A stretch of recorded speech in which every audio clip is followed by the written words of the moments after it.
नमस्कार, good morning. Chhattisgarh में स्वागत है आप सभी का। आप देख रहे हैं एबीसी 24। मैं हूं आपके साथ श्रवण तंबोले। बुलेटिन की शुरुआत करते हैं। सबसे पहले देख लेते हैं इस वक्त के हेडलाइंस। रायपुर में पार्किंग को लेकर अवंती विहार में बवाल। 4 युवकों ने युवक पर किया जानलेवा हमला। सिर फोड़ने के बाद जख्म पर लाल मिर्च पाउडर भी डाला। अंबिकापुर में खरसिया नाका पर अरुण ट्रेडर्स के पास प्रशासन की कार्रवाई। पीडीएस के चावल से भरा ट्रक पकड़ाया। संचालक और ट्रक ड्राइवर फरार। छत्तीसगढ़ कांग्रेस कमेटी की बड़ी बैठक। शाम 6 बजे प्रदेश कार्यालय राजीव भवन में होगी बैठक। नगरीय निकाय और पंचायत चुनाव को लेकर बनेगी रणनीति। सीएम विष्णुदेव साय का अंबिकापुर दौरा। लखनपुर में वंदे मातरम कार्यक्रम में होंगे शामिल। राष्ट्रीय गीत की रचना की 150वीं वर्षगांठ पर आयोजित है कार्यक्रम। मां महामाया की पूजा अर्चना भी करेंगे सीएम।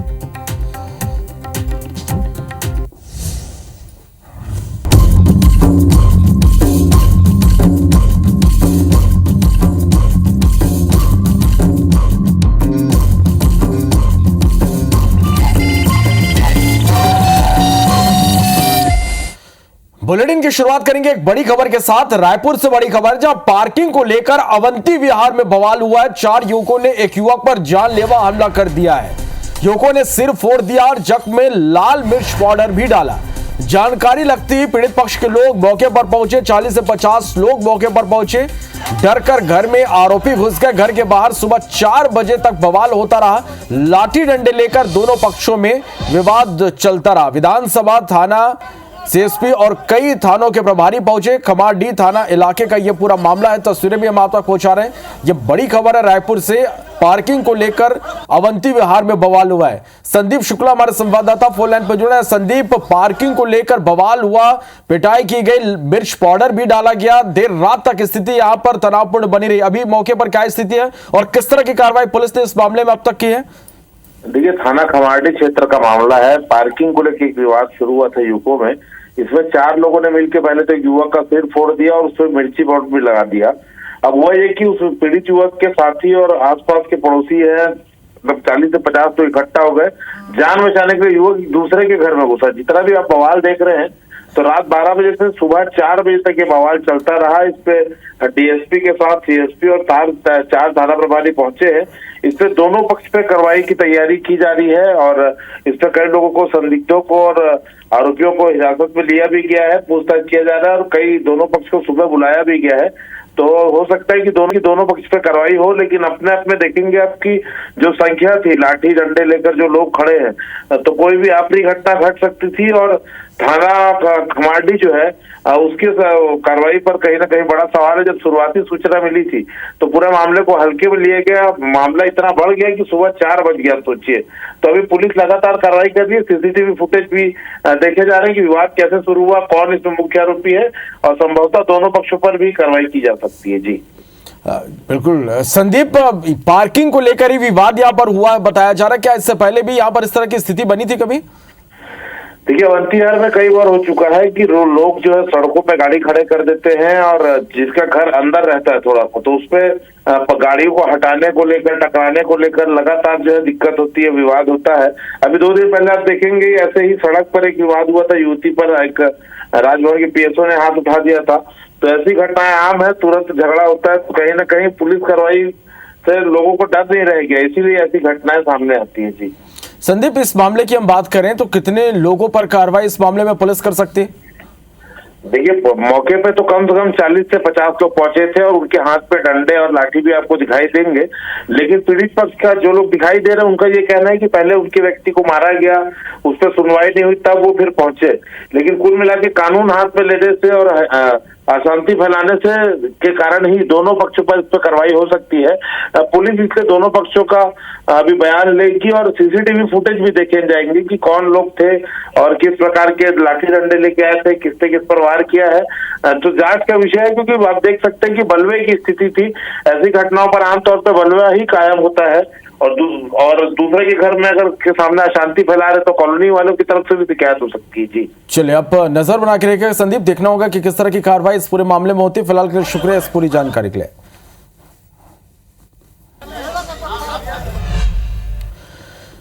बढ़ते आगे बिलासपुर से बड़ी खबर है। सेंट्रल यूनिवर्सिटी के छात्रों के बीच विवाद हुआ है। घर के बाहर बीटेक छात्रों ने जमकर हंगामा मचाया। रिपोर्ट लिखवाने गए छात्र को पुलिस कर्मियों ने पीटा। विवाद के बाद एसपी ऑफिस यहां पर छात्र पहुंचे। पुलिस कर्मियों हंगामा करने वाले छात्रों पर कार्रवाई की मांग की गई। कोनी थाना क्षेत्र का यह पूरा मामला है। तस्वीरें भी हम आप तक पहुंचा रहे हैं। बिलासपुर से यह बड़ी खबर, जहां सेंट्रल यूनिवर्सिटी के छात्रों के बीच विवाद हुआ। घर के बाहर बीटेक छात्रों ने जमकर हंगामा मचाया। रिपोर्ट लिखवाने गए छात्र को पुलिस कर्मियों ने पीटा और इस विवाद के बाद छात्र एसपी ऑफिस पहुंच गए। पुलिस कर्मियों हंगामा करने वाले छात्रों पर कार्रवाई की मांग की है। कोनी थाना क्षेत्र का यह पूरा मामला है।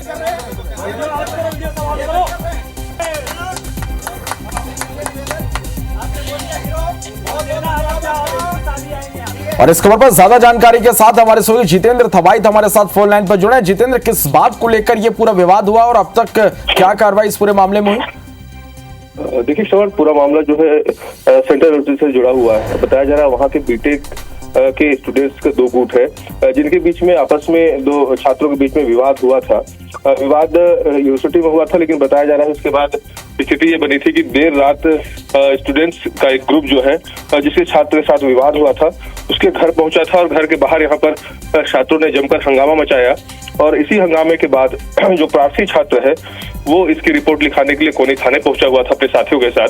बताया जा रहा है यहाँ थाने में भी पुलिसकर्मियों ने प्रार्थियों के साथ यहाँ पर मारपीट की, जिसके बाद छात्रों का आक्रोश और भड़क गया और तमाम जो छात्र थे वो यहाँ पर एसपी ऑफिस पहुंच गए थे। एसपी से उन्होंने इसकी शिकायत हल्की की। हालांकि एसपी मौजूद नहीं थे, लिहाजा जो अधिकारी थे उनसे यहाँ पर छात्रों के बीच में बातचीत हुई है। और इस दौरान भी ये देखने में आया है कि पुलिसकर्मियों के साथ छात्रों की जमकर बहस हुई है। छात्र पुलिस के रवैये से आहत थे। उन्होंने मांग की है कि इस पूरे प्रकरण पर जो पुलिसकर्मी है जिन्होंने प्रार्थियों के साथ मारपीट की है उनके खिलाफ यहाँ पर कार्रवाई हो। इसके साथ ही जो स्टूडेंट्स जो हंगामा मचाने के उनके घर पहुंचे हुए थे उनके खिलाफ भी कार्रवाई हो। हालांकि जो जानकारी सामने आई है, बताया जा रहा है कि यूनिवर्सिटी में ही ये आपसी किसी बात को लेकर ही इनके बीच विवाद हुआ था और वही विवाद इतना गहराया है कि अब वो विवाद उनके घर तक पहुंचा था और घर के बाद थाने में भी हंगामे की स्थिति बनी थी।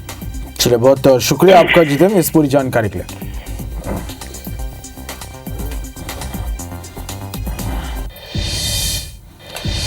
अंबिकापुर से बड़ी खबर है, जहां पीडीएस के चावल से भरा ट्रक जब्त किया गया। संचालक और ट्रक ड्राइवर वाहन छोड़कर मौके से फरार हो गए। ट्रक में 100 से ज्यादा बोरे चावल होने का अनुमान है। पीडीएस के चावल को चोरी छुपे खपाने की तैयारी थी। खरसिया नाका पर प्रशासन ने यह कार्रवाई की है। तो बड़ी खबर आप तक हम पहुंचा रहे हैं अंबिकापुर से, जहां पीडीएस के चावल से भरा ट्रक जब्त किया गया। संचालक और ट्रक ड्राइवर वाहन छोड़कर मौके से फरार हो गए। ट्रक में 100 से ज्यादा बोरे चावल होने का अनुमान है। पीडीएस के चावल को चोरी छुपे खपाने की तैयारी थी। खरसिया नाका पर प्रशासन ने यह कार्रवाई की है।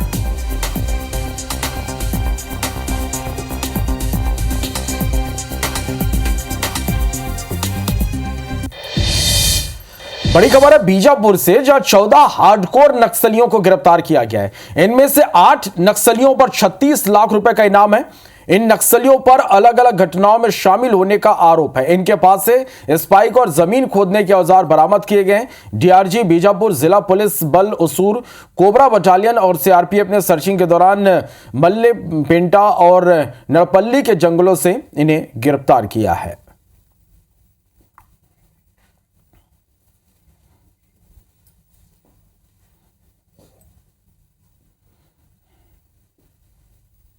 बीजापुर के थाना उसूर अंतर्गत जहां पर पीएलजी बटालियन का मूवमेंट रहता था, उस एरिया से 36 लाख के करीब 8 माओवादी संग टोटल 14 माओवादियों को गिरफ्तार कर एक बड़ी कार्रवाई की गई है और सभी को न्यायालय में पेश किया गया है। इसी के साथ साथ कई सारी ऐसे वस्तुएं जो वो पुलिस को क्षति पहुंचाने के लिए इस्तेमाल करते थे वो भी बरामद की गई है। जशपुर जिले के सबसे बड़े शहर पत्थल गांव में अभी से पानी की किल्लत शुरू हो गई, क्योंकि 20 साल पहले किलकिला मांड नदी से पानी सप्लाई कराने के लिए नगर पंचायत में पाइपलाइन बिछाई गई थी। लेकिन अब पाइपलाइन पूरी तरीके से जर्जर हो चुकी है, जिससे हजारों लीटर पानी की बर्बादी होती है। इसके साथ ही अब शहर की जनसंख्या में भी वृद्धि हुई है। इस कारण लोगों को अभी से पानी की समस्या से जूझना पड़ रहा है। तय समय में अधिकारी ध्यान नहीं दिए तो लोगों का गर्मी के दिनों में भारी परेशानियों का सामना करना पड़ेगा।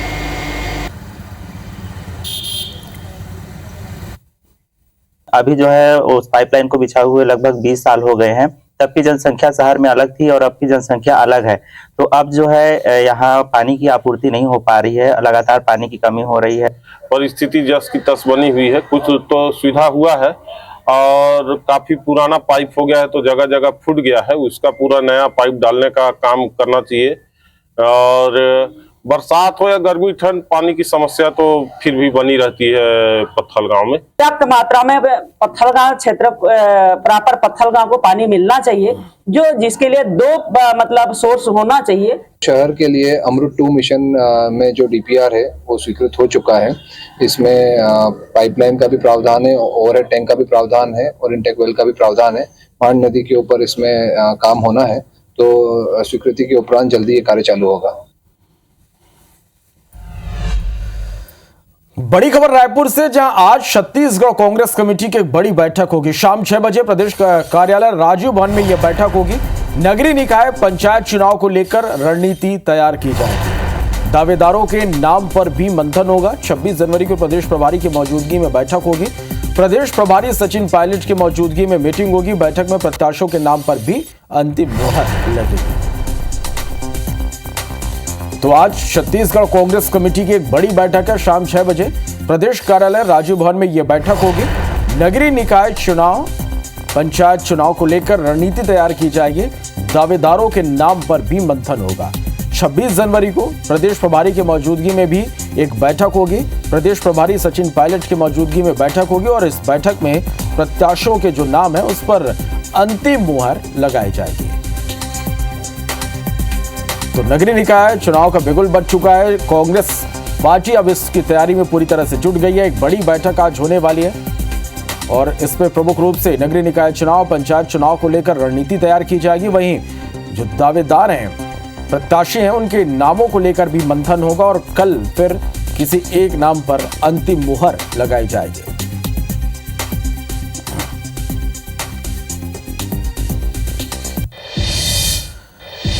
आज अंबिकापुर दौरे पर रहेंगे सीएम विष्णुदेव साय। लखनपुर में वंदे मातरम कार्यक्रम में शामिल होंगे। राष्ट्रीय गीत का यहां सामूहिक गायन होगा।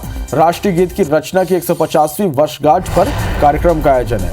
हाई स्कूल मैदान पर यह कार्यक्रम होगा। मां महामाया की पूजा अर्चना भी सीएम करेंगे। सीएम अंबिकापुर में ही रात्रि विश्राम करेंगे। 26 जनवरी को गणतंत्र दिवस समारोह में शामिल होंगे।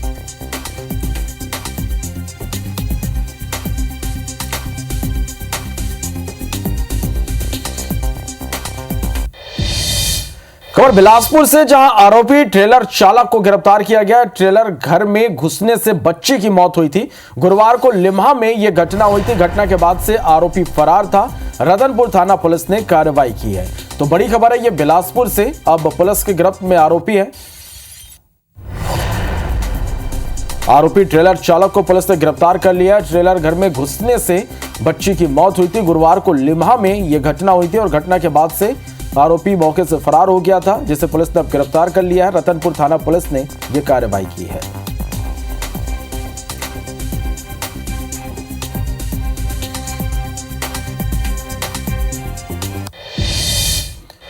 कांग्रेस सरकार में निर्मित राम वन गमन पर्यटन परिपथ के अनियमितता की जांच होगी। पूर्व मंत्री अजय चंद्राकर की अध्यक्षता में 7 सदस्यीय समिति बनाई गई है। जांच समिति में इतिहासकार और पुरातत्व भी शामिल हैं। विधानसभा की सोशल ऑडिट समिति के निर्देश पर समिति बनाई गई है। भाजपा सांसद विजय बघेल ने कहा कि कांग्रेस सरकार के दौरान सभी कामों में अनियमितता और भ्रष्टाचार देखने को मिला। अब समिति की जांच से स्पष्ट हो जाएगा। वही तो जांच होनी है ना, क्योंकि इनके पूरे 5 साल के कार्यकाल में जितने भी काम हुए हैं, चाहे केंद्रीय योजना का चाहे राज्य स्तरीय योजना का, सबका जांच आवश्यक है। सब में जांच होनी चाहिए, सिर्फ दारू भर में नहीं, सब में जांच होनी चाहिए। रायपुर पहुंचे बागेश्वर धाम के पीठाधीश्वर धीरेन्द्र शास्त्री ने कहा कि मध्य प्रदेश में शराबबंदी का पहला कदम बहुत अच्छा है। छत्तीसगढ़ में भी शराबबंदी होना चाहिए। धर्मांतरण रोकने को लेकर धीरेन्द्र शास्त्री ने कहा कि वो देश भर में बागेश्वर धाम हनुमान चालीसा मंडल बनाएंगे। विदेशी फंडिंग के जरिए लालच देकर धर्मांतरण कराया जा रहा। ओडिशा, छत्तीसगढ़ और मध्य प्रदेश में ये नेटवर्क सक्रिय है। धर्मांतरण रोकने के लिए वे छत्तीसगढ़ में पदयात्रा निकालेंगे और धर्मांतरण करने वालों की ठठरी बंधवाएंगे। उन्होंने कहा, हमारे अंगने में तो तुम्हारा क्या काम है। इस बयान को उन्होंने फिर दोहराया। उन्होंने कहा कि मक्का मदीना में हमारी एंट्री 40 किलोमीटर पहले बैन है, तो फिर तुम्हारी एंट्री महाकुंभ में क्यों होनी चाहिए। उन्होंने ये भी कहा कि इज्जत से आओगे तो इज्जत पाओगे, कायदे में रहोगे तो फायदे में रहोगे, क्योंकि आज का हिंदू जगा हुआ है। निश्चित रूप से धार्मिक स्थलों के अंदर होने वाले कुकृत्य को बचाने का पहला कदम है शराब। देखो, काम और राम दोनों एक जगह नहीं रह सकते। छत्तीसगढ़ के माननीय मुख्यमंत्री भी हमारे बहुत प्रिय हैं, बहुत अभिन्न अंग हैं, और निश्चित रूप से वो इस पर बहुत कार्य कर रहे हैं। छत्तीसगढ़ भारतीय जनता पार्टी की नगरीय निकाय और त्रिस्तरीय पंचायत चुनाव को लेकर मैराथन बैठकों का दौर चल रहा है। कुशाभाऊ ठाकरे परिसर में प्रदेश चुनाव समिति और कोर ग्रुप समिति की बैठक हुई। बैठक में चुनाव को लेकर विभिन्न विषयों पर विस्तार से चर्चा हुई। बैठक में मुख्यमंत्री विष्णुदेव साय, प्रदेश प्रभारी नितिन नवीन, राष्ट्रीय सह संगठन महामंत्री शिव प्रकाश, क्षेत्रीय संगठन महामंत्री अजय जामवाल, प्रदेश अध्यक्ष किरण सिंहदेव, प्रदेश संगठन महामंत्री पवन साय, उप मुख्यमंत्री अरुण साह, विजय शर्मा, अन्य मंत्री और संगठन पदाधिकारी शामिल थे। जानकारी के अनुसार बैठक में 10 नगर निगम, 49 नगर पालिका, 114 नगर पंचायत के महापौर, अध्यक्ष और पार्षदों के नाम तय हो गए हैं। कुछ निकायों में पैनल की स्थिति बनी है, जिसे केंद्रीय नेतृत्व से अनुमोदन के बाद जारी कर दिया जाएगा। बैठक के बाद भाजपा प्रदेश महामंत्री संजय श्रीवास्तव ने कहा कि बैठक में संभाग के सभी वरिष्ठ नेताओं की बैठक हुई। सभी वरिष्ठ नेताओं से अलग अलग राय लिया गया। संजय श्रीवास्तव ने कहा कि आगामी 1-2 दिनों में तय उम्मीदवारों की सूची घोषित हो जाएगी। भाजपा नगरीय निकाय चुनाव के प्रदेश संयोजक भूपेंद्र सवन्नी ने कहा कि जो हमारे पास पैनल आए हैं उसे केंद्रीय नेतृत्व के सामने रखे हैं, जिन पर शीघ्र विचार कर महापौर पार्षद प्रत्याशियों की सूची जारी कर दी जाएगी। जो चयन प्रणाली है वो आगे बढ़ेगी। नीचे से जो हमारी समितियां, मंडल समिति ऊपर भेज रही है, अलग अलग कैटेगरीज की, नगर पंचायत को कौन फाइनल करेगा, तो ये सब सूचियां धीरे धीरे बन रही हैं और ऊपर तक आई हैं। तो मुझे लगता है कि इस पर विस्तृत चर्चा किस तर्ज पर जाकर, किस दिशा में जाकर हमको सब करना है, और मुझे लगता है कि 1-2 दिनों के अंदर में सभी प्रकार की सूचियां आप सबके सम्मुख आ जाएंगी। और सभी दिशाओं से जो चलकर हमारे पैनल आए हैं वो प्रदेश नेतृत्व के सामने रखे हैं। अब उन पर शीघ्र विचार करके कल तक हमारी कोशिश रहेगी कि निश्चित रूप से यह भारतीय जनता पार्टी की ओर से अधिकृत प्रत्याशियों की सूची जारी हो जाएगी। रायपुर लोकसभा सांसद बिजभोज अग्रवाल के निवास पर बीजेपी की एक अहम बैठक हुई। बैठक में रायपुर नगर निगम और माना नगर पंचायत के महापौर, अध्यक्ष और पार्षद पदों के लिए नामों पर मंथन हुआ। बैठक को लेकर बीजेपी नेता राजू अग्रवाल ने कहा कि चुनाव लड़ने के इच्छुक सभी कार्यकर्ताओं के नामों पर विस्तार से चर्चा हुई। हर पद के लिए 3-3 नामों का पैनल तैयार किया गया। महापौर पद के लिए आए सभी नाम संभागीय चयन समिति को भेज दिए गए। बीजेपी प्रदेश महामंत्री संजय श्रीवास्तव ने कहा कि संभाग स्तर पर नामों को फाइनल किया जाएगा, जिसके बाद प्रदेश से अनुमोदन के बाद सूची जारी होगी। सूची बहुत जल्द जारी होगी। बैठक के बाद अब कुशाभाऊ ठाकरे परिसर में संभागीय स्तर पर चर्चा होगी, जिसमें नामों को अंतिम रूप देने की प्रक्रिया पूरी की जाएगी। जितने भी कार्यकर्ताओं ने अपनी इच्छा जाहिर की है चुनाव लड़ने हेतु, एक कार्यकर्ता के नाम पर विचार हुआ है, उसमें पैनल तैयार हुआ है और पैनल तैयार करके संभागीय समिति को भेज रहे हैं। तो मैं आपको बता देता हूँ, किसी भी एक कार्यकर्ता का नाम नहीं गया, 2-3 कार्यकर्ताओं के नाम गए। जो कैंडिडेट्स है उसके बारे में चर्चा की है और पैनल का निर्माण किया गया है। ये सब संभागीय बैठक में जाएगा, फिर संभाग से वहाँ से नाम फाइनल होगा और प्रदेश से अनुमोदन के बाद वो सूची जारी होगी। छत्तीसगढ़ में 14 नवंबर से धान खरीदी जारी है। अब तक के धान खरीदी में पिछले साल का रिकॉर्ड टूट गया। पिछले वर्ष 144.92 लाख मीट्रिक टन धान की खरीदी की गई थी और इस वर्ष धान खरीदी का आंकड़ा 145 लाख मीट्रिक टन से पार हो गया। खाद्य विभाग के अधिकारियों ने बताया कि प्रदेश के 25,13,000 किसान धान बेच चुके हैं। धान खरीदी के एवज में बैंक लिंकिंग व्यवस्था के तहत अभी तक किसानों को 29,599 करोड़ रुपए का भुगतान किया गया है। धान खरीदी के साथ साथ कस्टम मिलिंग के लिए तेजी के साथ धान का उठाव किया जा रहा। अभी तक 110 लाख मीट्रिक टन धान के उठाव के लिए डीओ और डीओ जारी कर दिए गए हैं। 87 लाख मीट्रिक टन से अधिक धान का उठाव हो चुका है। धान खरीदी 31 जनवरी 2025 तक चलेगी। रिकॉर्ड धान खरीदी पर सीएम विष्णुदेव साय ने बधाई दी।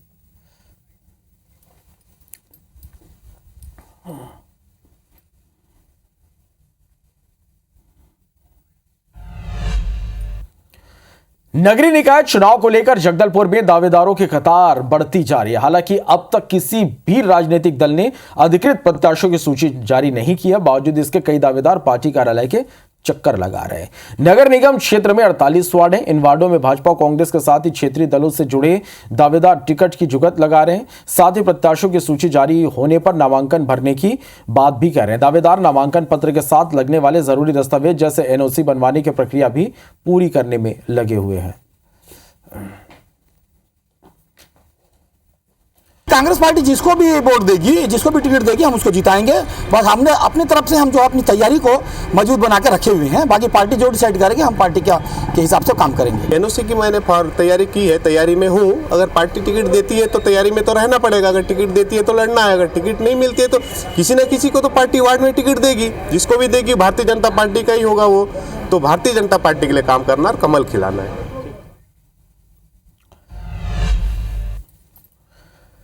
अब तक आपने लोगों के अलग अलग शौक के बारे में सुना और देखा होगा, लेकिन आज हम आपको बुजुर्ग महिला के एक ऐसे अजीब शौक के बारे में बताएंगे जिसे देखकर आप भी हैरान रह जाएंगे। आखिर क्या है शौक, देखिए इस रिपोर्ट में।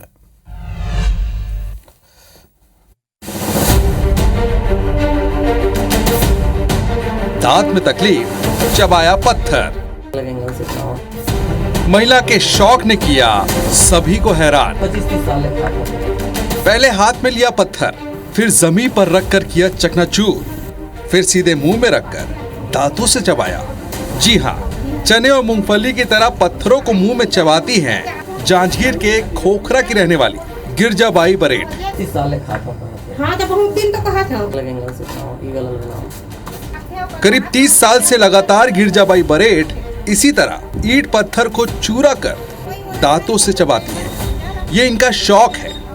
आपको ये बात सुनकर हैरानी भी हुई होगी, लेकिन ये सच है। खोखरा गांव की इस बुजुर्ग महिला को लाल पत्थर और फ्लाई ऐश ईंट को चबाते 1-2 साल नहीं बल्कि पूरे 30 साल हो गए हैं। बढ़िया लगता मोरा, कुछ नहीं लगा, सब चीज नहीं खा रही हूँ ना, तो चना चाबे नहीं सका हनकनी की मारे। अब खा ले अगर बाद में कुछ मतलब खाता। अब इन्हें ये अजीब शौक कैसे हुआ आपको बताते हैं। दरअसल सालों पहले इनके दांत में अचानक तकलीफ शुरू हुई। दांत की तकलीफ को लेकर वो डॉक्टर के पास गई। डॉक्टर ने उन्हें दवा दी, लेकिन डॉक्टर की दवा से आराम नहीं मिला। इसके बाद उन्होंने घर में रखे लाल पत्थर को दांत से चबाया तो उन्हें थोड़ा आराम मिला। बस फिर क्या था, तभी से पत्थर चबाने की आदत लग गई। हाँ, बूता काम जाते तब भी खाते गुटखा के जैसे। अब खा के दे चाप ही और चाप के पूरा हाथ थूक देते, वो पेट अंदर नहीं खावे। हालांकि पत्थरों को दांतों से चबाने वाली बुजुर्ग महिला का दावा जो भी हो, लेकिन एक्सपर्ट्स का कहना है कि उनके इस तरह के दांतों से पत्थर चबाने की वजह जांच के बाद ही साफ हो पाएगी। तो वास्तविकता में दांतों के कनकनाहट के कारण रहता तो वो ईंट पत्थर को तो बिल्कुल चबा भी नहीं पाती होंगी। तो ये एक पाइका जिसको ये हो सकता है, या कुछ ऐसे कुछ दूसरे साइकोलॉजिकल कुछ ऐसा सिचुएशन परेशानियां उनको हो सकती है। अगर उनका हिस्ट्री लिया जाएगा प्रॉपर तो ये सारी चीज़ें खुल के आएगा। आखिर कोई कैसे अपने दांतों से इस तरह पत्थर को चबा सकता है? खोखरा गांव की गिरजाबाई बरेठ की अनोखी आदत और शौक के बारे में जिसने भी सुना वो हैरानी रह गया है। राजकुमार साहू, IBC 24, जांजगीर।